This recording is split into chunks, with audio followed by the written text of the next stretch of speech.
Bien-aimés dans le Seigneur, soyez encore les bienvenus à notre émission « Oui, Seigneur parle, je t'écoute ». Nous sommes encore dans cette édition dont l'Éternel nous a accordé cette grâce de pouvoir être en vie et de pouvoir nous tenir devant de vous.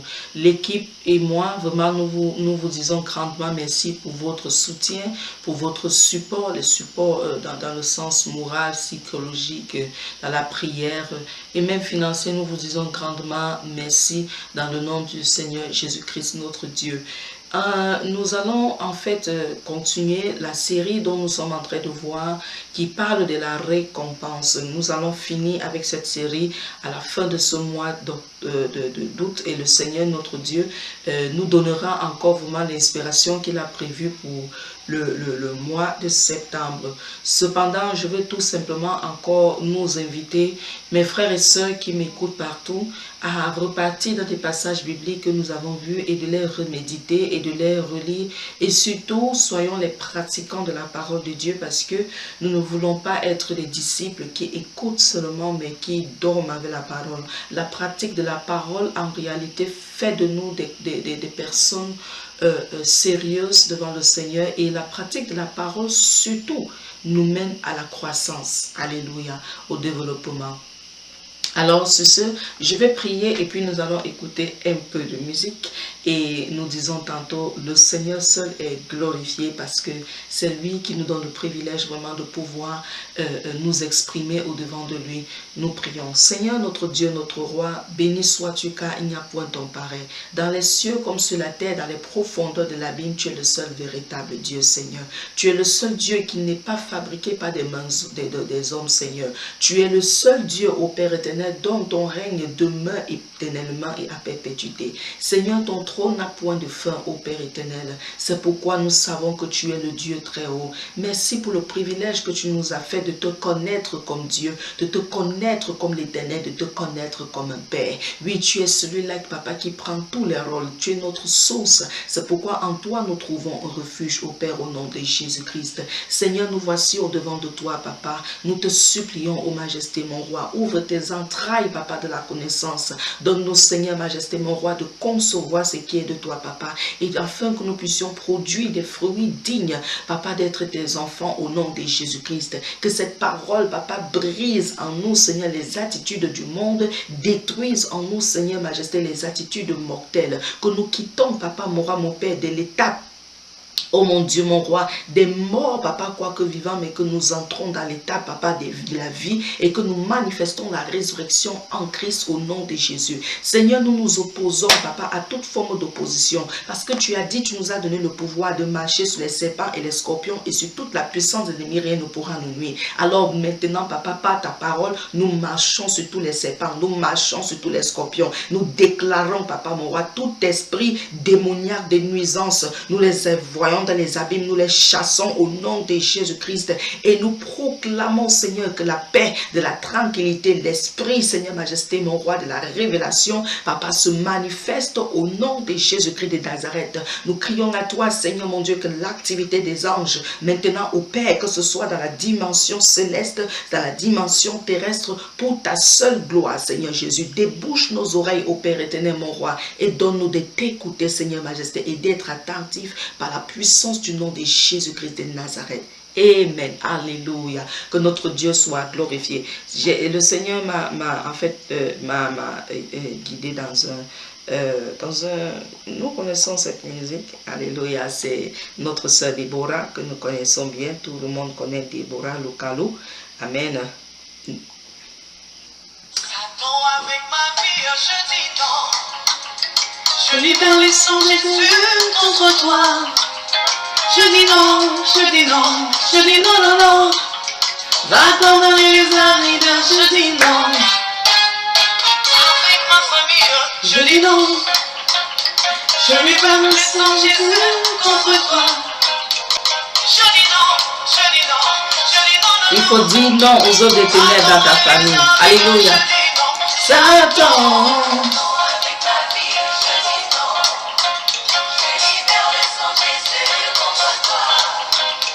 Je dis non, je dis non, je dis non. Va tomber les arrives, je dis non. Satan avec ma vie, je dis non. Je libère les sangs de Jésus contre toi.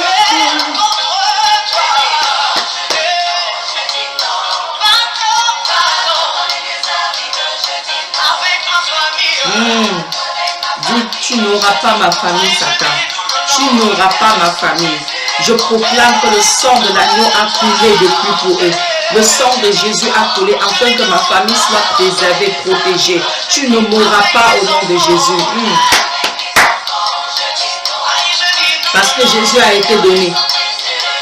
Jésus a payé le prix. Il a été obéissant jusqu'à la mort de la croix. Et sa récompense, il a été élevé au-dessus de tous les noms. Oh yo, c'est on fire. Oh yo, oh yo, oh yo, c'est on fire. Oh yo, c'est on fire.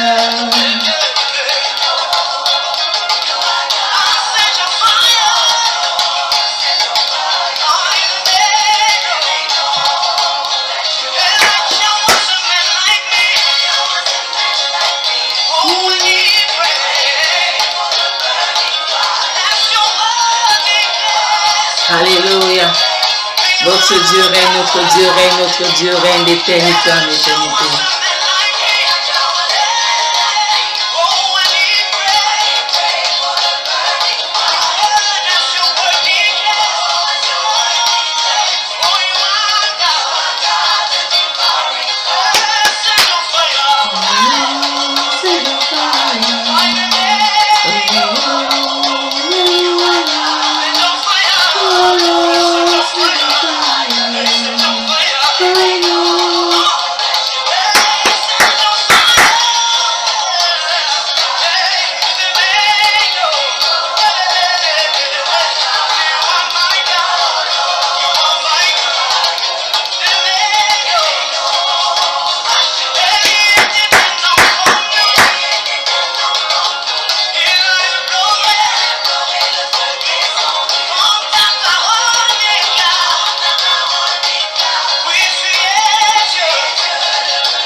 Alléluia. J'espère que tu as été béni, alléluia, par le nom de notre Seigneur Jésus-Christ de Nazareth. Nous allons comme ça directement entrer dans la parole, alléluia.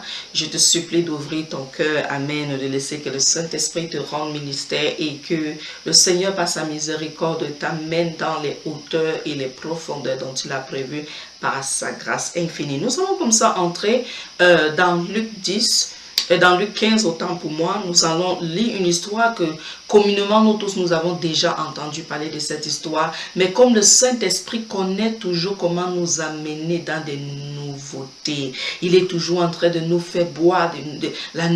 Ça dit chaque jour, la source qui sort de Christ est une nouveauté qui nous amène dans de nouvelles connaissances. Alléluia. Et cette connaissance n'est pas pour nous conduire à la mort comme ce fut le cas de la Genèse, là où nos ancêtres avaient mangé le fruit de la connaissance et cela a produit la mort. Mais cette connaissance que nous avons, c'est une connaissance en fait que le Saint-Esprit veut nous donner. C'est une connaissance qui nous amène dans la révélation, qui nous pousse à entrer dans la pensée de Christ. C'est pourquoi nous devons concevoir la révélation qui est tout simplement qu'est-ce que Dieu pense par rapport à ceci. Et ça, c'est même une minime partie, ce n'est pas la totalité. Pourquoi? Parce que le Seigneur inspire ses enfants dans le monde entier de diverses façons qu'il veut pour la gloire de son saint nom et pour l'avancement du royaume des cieux.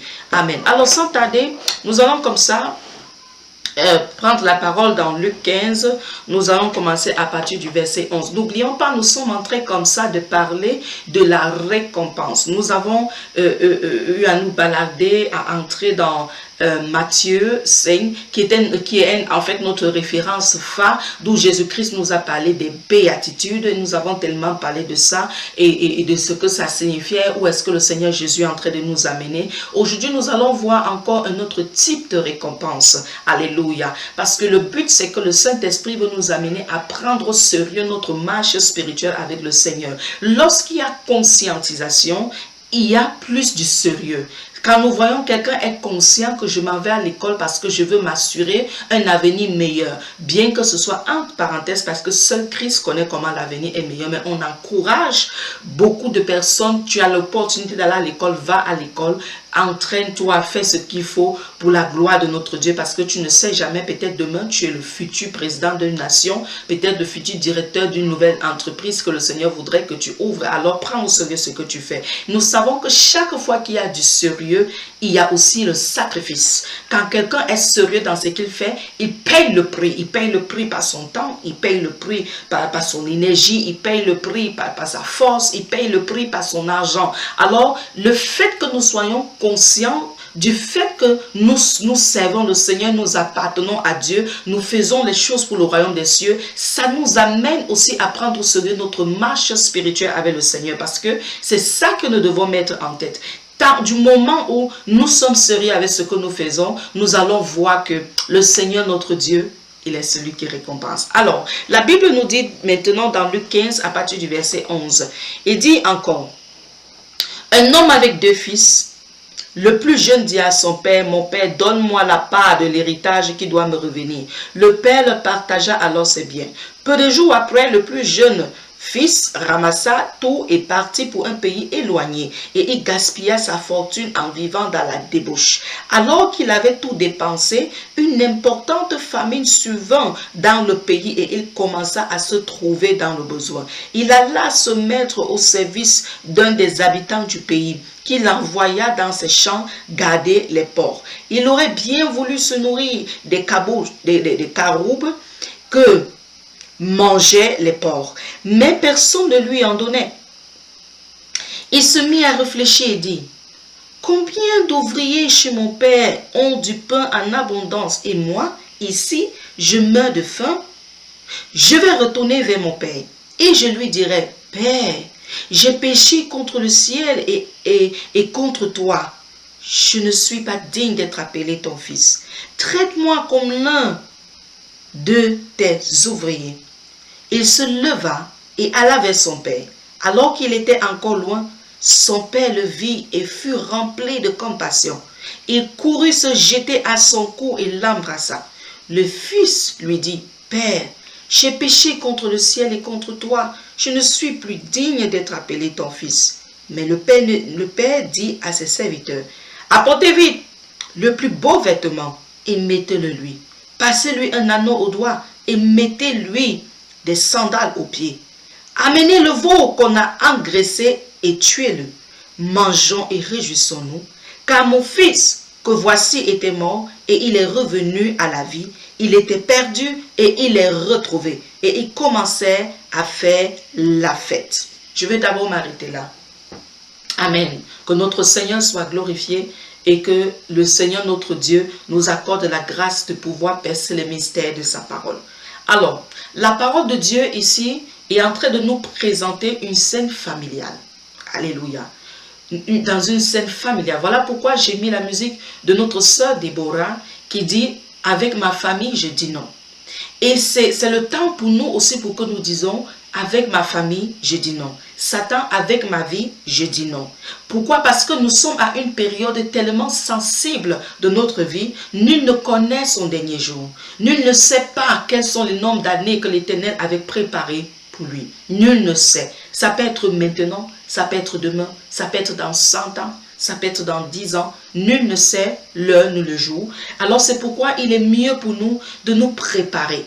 Alors, dis tout simplement, Satan, avec ma vie, avec ma famille, je dis non. Nous avons une scène familiale, dont la parole ici, la parole de Dieu ne nous parle pas de la maman de ses 2 enfants. La parole de Dieu nous parle tout simplement d'un père qui a ses 2 fils. Et la Bible nous précise comment le jeune, qui est le plus jeune, dans la maison, arrive et dit à son père, Il faudrait que tu partages l'héritage, papa. J'ai besoin de mon héritage. Je veux mon héritage. Tel que la Bible le dit. La Bible précise que c'est le plus jeune qui a dit à son père.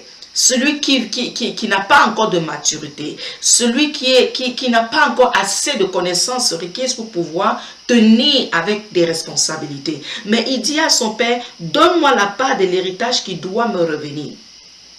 Et la Bible précise que le père leur a partagé alors ses biens. La Bible dit que c'est le père qui partage ses biens. Et il donne donc la part du jeune.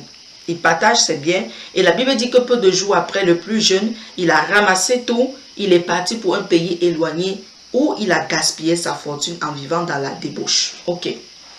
Nous retenons déjà ici que la Bible nous parle d'un père qui a 2 fils. C'est le jeune qui vient, qui a son courage de réclamer sa part d'héritage. Nous savons déjà, normalement dans une famille, on parle d'héritage lorsqu'il y a mort. Alléluia. L'héritage prend place lorsqu'il y a déjà il y a la mort. L'enfant ne peut pas réclamer dans les normes. L'enfant n'a pas le droit de réclamer l'héritage quand le père est encore vivant. Il n'a même pas le droit de dire donne ma part de ce qui me revient. Puisque sa part c'est de quoi? C'est d'abord de grandir, d'évoluer et d'apprendre comment la vie est. Même si le père a laissé par exemple, je ne sais pas, 3 voitures, je ne sais pas, 3 maisons, et qu'il n'a pas encore départagé, ce n'est pas au fils de dire donne-moi ma part de bien puisque le père est encore vivant. Quand on parle d'héritage, on doit déjà voir directement un avocat. On voit l'attestateur, alléluia, on voit le testament. Alors, si déjà l'enfant se lève et qu'il demande sa part d'héritage, et ce qui est étonnant, c'est que nous voyons dans cette histoire, le père ne s'est pas retenu. Il a partagé ses biens, parce que la Bible précise c'était ses biens. L'enfant parlait de l'héritage parce qu'il voulait la part de bien de son papa. Alors le père maintenant partage ses biens. Et le jeune prend sa part que le père a donnée. La Bible dit qu'il s'est éloigné dans un pays lointain, d'où il a gaspillé ses biens en vivant dans la débauche. Je vais déjà rappeler une chose. La Bible précise que c'était le plus jeune. Le plus jeune représente encore ici l'état d'immaturité. Le plus jeune représente encore ici celui qui vient de connaître le Seigneur ou même qui est dans le Seigneur, ça fait 50 ans. Mais cependant ne comprend pas encore les principes de la parole. Cependant ne comprend pas encore les mystères de la parole de Dieu. Cependant ne comprend pas encore les mystères du royaume des cieux. Parce que la maturité en Christ ne dépend pas du nombre d'années que nous avons accepté Jésus-Christ.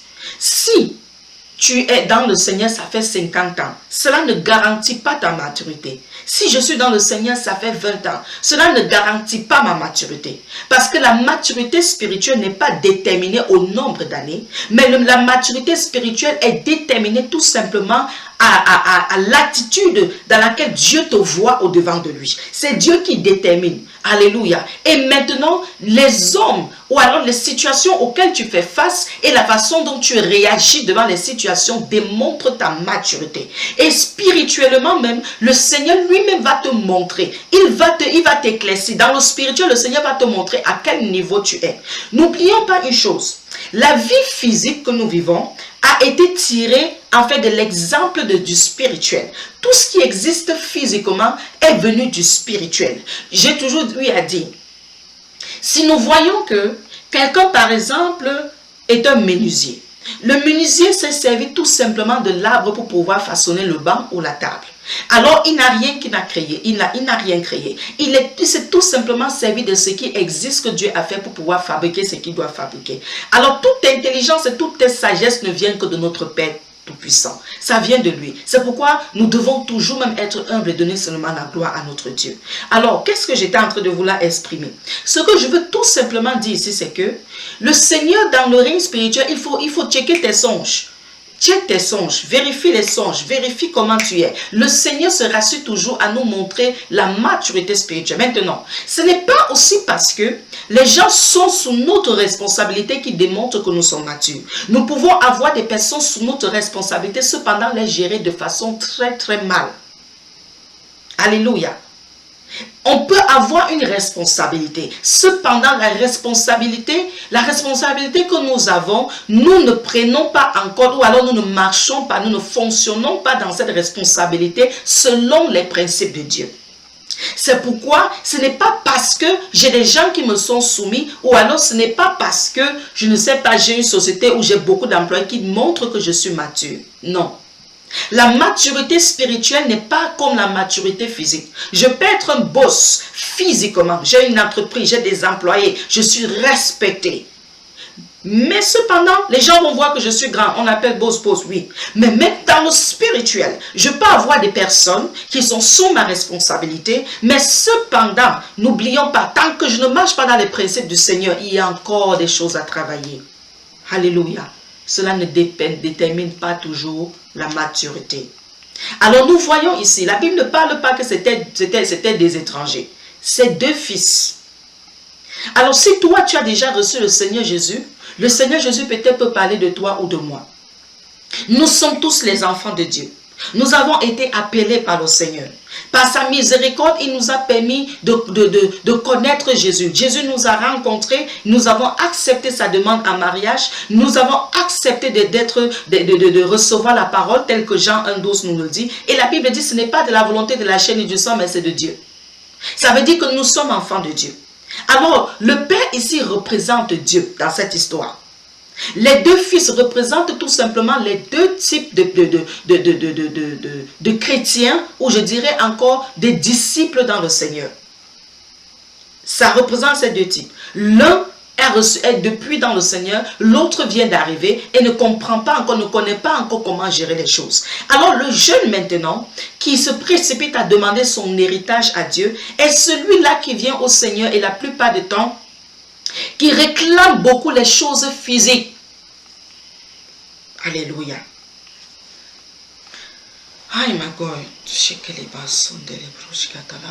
Le jeune est celui-là qui réclame les choses physiques. Nous allons voir qu'il y a des types des enfants de Dieu ou des types de chrétiens. Même s'ils n'ont pas reçu le Seigneur aujourd'hui, même s'ils n'ont pas reçu le Seigneur hier, même s'ils l'ont reçu ça fait 3 ans. À cause du type de parole, du type de repas qu'ils reçoivent, ils sont toujours devant le Seigneur en train de demander les choses éphémères. D'où nous voyons des catégories de personnes qui sont seulement là, le mariage, la maison, la voiture, le voyage, la santé, le ceci. On voit que ce qui est demandé à Dieu dans la prière, ou les pétitions, ou les requêtes de prière devant le Seigneur, tournent autour d'eux-mêmes. Ils ne s'inquiètent pas de comment ils peuvent faire pour prier et évoluer. Ils ne se dérangent même pas de comment, Seigneur, je peux faire pour mieux comprendre ta parole. Seigneur, je peux faire comment pour te faire plaisir. Le Seigneur a dit dans la parole à David, il dit, fais de l'Éternel tes délices et il te donnera ce que ton cœur désire. Combien sont ceux-là qui viennent dans la présence de Dieu pour dire, papa, qu'est-ce que tu voudrais que je fasse pour toi en cette semaine? Qu'est-ce que tu attends de moi, Seigneur? Est-ce qu'il y a une personne dont je suis un sujet de bénédiction? Une personne même dont papa, peut-être que rien qu'en appelant cette personne, il dit à cette personne peut-être que le Seigneur t'aime ou bien que je t'aime, ou bien est-ce que tu voudrais que je t'aide dans un sujet de prière? Est-ce que tu voudrais que je te soutienne? Combien de personnes viennent dans la présence de Dieu et sont plus basées dans les choses qui concernent notre véritable maison? Le jeune représente aussi ceux-là qui sont dans le Seigneur, mais qui pleurent plus, qui pleurent quand des petites situations arrivent. Ils sont toujours dans les lamentations, les plaintes. Ils appellent les gens à gauche, ils se plaignent à droite, ils se plaignent à gauche. Quand peut-être ils ont été blessés par un frère, ils appellent telle personne. Le commérage, le colpotage commence, la jalousie. En fait, le jeune homme ou le plus jeune représente celui qui n'a pas encore la maturité. Cependant, il est l'enfant de Dieu. Ce n'est pas qu'il n'est pas l'enfant de Dieu. Il est vraiment l'enfant du Seigneur. Mais il n'a pas encore de croissance comme il faut. Il n'a pas encore de développement. Il lui manque encore des engrais. Et la plupart du temps, quand ce type de personnes, quand le Seigneur, en réalité, les fait passer dans le désert, Quand le Saint-Esprit, quand ils sont en train de prier même, et qu'ils disent que Seigneur, je veux grandir avec toi, je veux apprendre aussi à prier, même quand ils disent que Seigneur, je veux apprendre à t'aimer, je veux apprendre, Seigneur, Majesté, Papa, à te servir. Et quand le Seigneur maintenant, le Seigneur, l'Esprit, cette fois-ci, les amène dans le désert, comme il le fit avec Jésus-Christ pour être tenté, les plaintes commencent. Ils n'ont pas le discernement de l'épreuve qui vient de Dieu. Ils n'ont pas de discernement de l'épreuve qui vient de l'Éternel. Ce qu'ils veulent, c'est qu'ils veulent une marche chrétienne qui est remplie de bonbons. Mais je suis désolée. La parole de Dieu nous précise, large et spacieuse est le chemin qui mène à la perdition. Mais étroite et resserrée est celle qui mène à la vie éternelle. Ça veut dire que c'est impossible d'être l'enfant de Dieu sans traverser des situations qui vont te faire grandir. Et comme j'ai toujours l'habitude de dire, tu ne peux pas être en classe, supposons, du BPC ou en classe du CP ou je ne sais pas moi quoi à la maternelle et puis on vient te donner une épreuve de l'université. Chaque classe a son épreuve. Chaque classe a sa dimension. La vie spirituelle, c'est comme les marches d'escalier. Nous allons en montant. Nous n'allons pas en descendant. On ne décroît pas en Christ. La Bible nous précise que nous sommes ceux qui sont appelés d'aller de gloire en gloire. La marche en Christ, c'est évolution par évolution. Ce n'est pas retracté, ce n'est pas décréci, non, ce n'est pas comme ça. Voilà pourquoi, quand le Seigneur place des enseignements ou des choses au-devant de nous, il se rassure, nous avons bien écouté, notre esprit a capté, notre âme même s'est égayée, notre corps a tressailli. Mais Dieu veut vous dire une chose, le temps de l'examen arrive. Le temps de l'examen arrive. Alors nous voyons le jeune ici. Il vient devant le Seigneur comme ce jeune est venu devant Dieu. Il dit, oh papa, donne-moi ma part d'héritage. Comme plusieurs viennent pleurer, je veux ma part de ceci, je veux ma part Seigneur, je veux comme ça. Par exemple, pour une personne, une jeune fille ou un jeune garçon, je ne sais pas, qui demande peut-être le mariage ou qui demande peut-être le voyage. Et que des choses ne viennent pas déjà autant dont ils ont besoin. Je vais t'expliquer une chose. Le fait que le Seigneur n'était pas encore exaucé ne veut pas dire qu'il ne va pas t'exaucer. Et le fait que le Seigneur n'a pas encore exaucé ne veut pas dire qu'il ne t'entend pas. La période d'attente que le Seigneur est en train de te placer dedans, c'est une période de formation. Par exemple, le Seigneur peut voir que l'endroit où tu vas arriver, il y a le malheur actuellement. Le Seigneur te retarde maintenant. Il te forme, il est en train de te bâtir en éloignant au même moment ce qui est devant, afin que tu ne rencontres pas de difficultés. C'est par amour. Le Seigneur, pendant que tu pleures, pourquoi j'ai pas de mari, pourquoi maintenant c'est comme ci, pourquoi c'est ceci, pourquoi c'est comme ça. Quand on est plus dans les plaintes, on ne voit pas la main de Dieu. On ne voit pas ce que Dieu fait. Et pendant que le jeune est en train de dire, donne-moi ma part d'héritage, donne-moi ma part d'héritage. En fait, il ne comprend pas que le Père n'a pas donné l'héritage depuis parce qu'il sait qu'il y a encore la jeunesse en toi. La jeunesse en toi. Dieu voudrait travailler avec des personnes matures. Voilà pourquoi quand le Seigneur crée au début, quand le Seigneur fait l'être humain n'est pas venu en forme de bébé. Ça ne dépassait pas Dieu. Dieu pouvait bien créer Adam et Ève dans la version bébé et qu'ils grandissent. Dieu pouvait les allaiter. Rien ne dépasse notre papa. Il est tout puissant, il fait ce qu'il veut. Mais pourquoi Dieu crée l'homme à la version homme? Et pas à la version jeune homme. Et pas à la version garçon, si je peux dire. Et pas à la version peut-être petit garçon. Pourquoi pas à la version, je ne sais pas, bébé? Dieu ne fait pas l'homme à cette version. Quand je parle de l'homme, je parle avec grand H, humanité. Il ne fait pas venir l'homme au monde dans cette version bébé parce que Dieu, quand il crée déjà l'homme, quand nous voyons, l'homme était déjà un être fait. Voilà pourquoi il a donné la responsabilité à l'homme dans le jardin d'Éden. Voilà pourquoi Dieu, quand il le place dans le jardin d'Éden, l'instruction première qu'il donne, il lui dit, je te donne ceci là dans le jardin d'Éden pour que tu cultives et que tu gardes. On nous donne des responsabilités qu'aux hommes faits. On nous donne des responsabilités qu'à ceux qui ont compris ce que c'est que la responsabilité. La responsabilité est donnée à la personne qui comprend le sacrifice. La responsabilité est donnée à la personne qui comprend le prix à payer. Le jeune homme n'avait pas encore compris. il réclamait en pleurant. Certainement, Dieu n'a pas encore donné peut-être le mari dont tu as besoin, toi fille, ou la femme dont tu as besoin, toi garçon, parce qu'il est en train de former la personne entre-temps. Il ne voudrait pas que quand tu entres dans le mariage, que ce soit les coups de poing, que ce soit les langues fouchues partout. Le Seigneur veut d'abord t'entraîner à ce que ta langue soit une langue de bonheur, de vérité. Que tu saches plutôt proclamer la parole de l'Éternel au lieu de maudire. Que tu saches comment plutôt confesser la parole au lieu d'insulter. Le Seigneur est peut-être en train de forger le caractère de la sœur qui t'appartient quelque part. Le Seigneur est certainement en train de former la vie du jeune, du garçon qui t'appartient quelque part, afin que quand vous vous unissez, que ce ne soit pas les luttes, les bagarres, afin qu'il n'y ait pas de divorce dans 3 ans, dans 4 ans ou je ne sais trop quoi, afin que vous puissiez tenir face aux circonstances qui vont venir de part et d'autre. Nous allons continuer ceci plus tard. Que le Seigneur te bénisse. Pensez-y. Dans quelle catégorie tu te trouves? Est-ce que quand tu te regardes, tu vois que tu es jeune homme ou tu es l'aîné? Pose-toi la question. Ça va beaucoup t'aider. Alléluia. Le caractère de jeune homme est tout simplement un caractère où on voudrait seulement se réjouir des choses. On veut tout à la fois. On veut tout à la fois. Que le Seigneur te bénisse. Nous allons revenir dans une autre émission. Nous allons continuer sur cet enseignement. Je sais une chose. Même si tu es jeune homme aujourd'hui, sache que Dieu t'appelle à être homme de demain. Sois béni.